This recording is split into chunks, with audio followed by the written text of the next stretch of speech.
This is BJ from Digital Mind. I'm just shooting a very short video on how to hire good writers.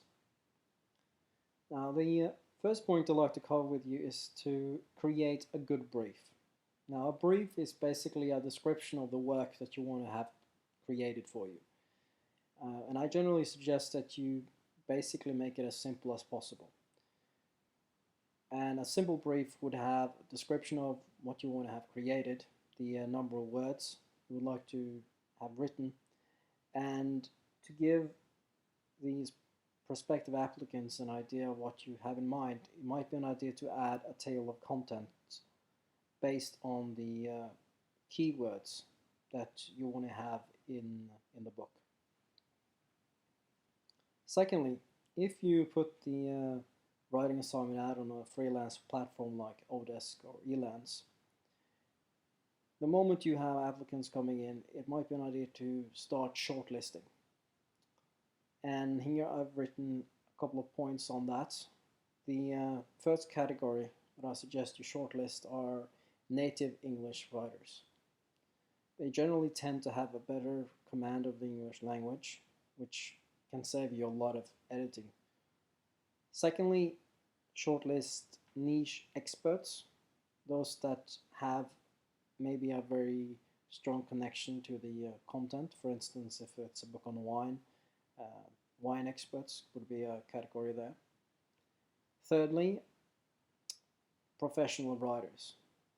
Now, by professional writers, I mean someone who has a professional training, as for instance journalists or authors, published writers.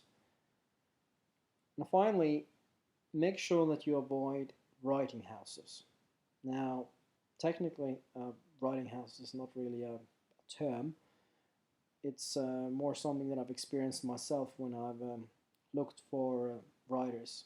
It's, to me, a contractor or an agency where you're dealing with an account manager that represents a team of writers. The problem with that is that you have no accountability, you have no ability to test that the quality of work is good enough. You end up with a final product, but you have no way of directly communicating with the writer and give personal instructions. Thirdly, consider creating a test assignment. Now, this is particularly important for larger projects. And for a test assignment, you can create a short, simple brief. At times, it can be something as little as just a sentence. You can ask those candidates that you consider to be the most promising to write 500 words on a given topic, and ask them to have it in within 24 hours. Now, the last point is very important because it's a way for you to test their ability to communicate and how seriously they take whatever promise they might give you. For instance, I've experienced myself, I put out assignments where I've asked writers to deliver within 24 hours, and the vast majority of them haven't. So I've had moments where I've fired 5 writers a day. 4. Remember to pick the best. Now, in picking whoever is the best for your project, that's a little bit dependent on what's the most important for you. I generally would like to say that professional writers are better in respecting deadlines.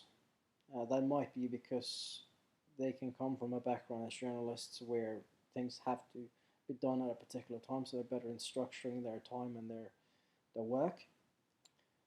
Secondly, content experts can deliver unique writing. They can be better in taking out things that are somehow closer to the reader. They might take out case studies, personal stories, unique anecdotes that might make a book more unique, which can be very important for you as a seller of content. However, that comes at a price.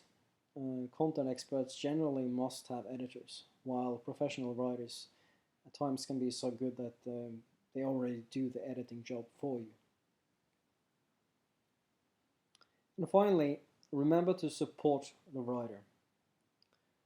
And the way that you can do that as a client is to make yourself available every 24 hours. Consider using editors while content is made. A way to do that is, for instance, to say to your writer to hand in one chapter and give them to editors,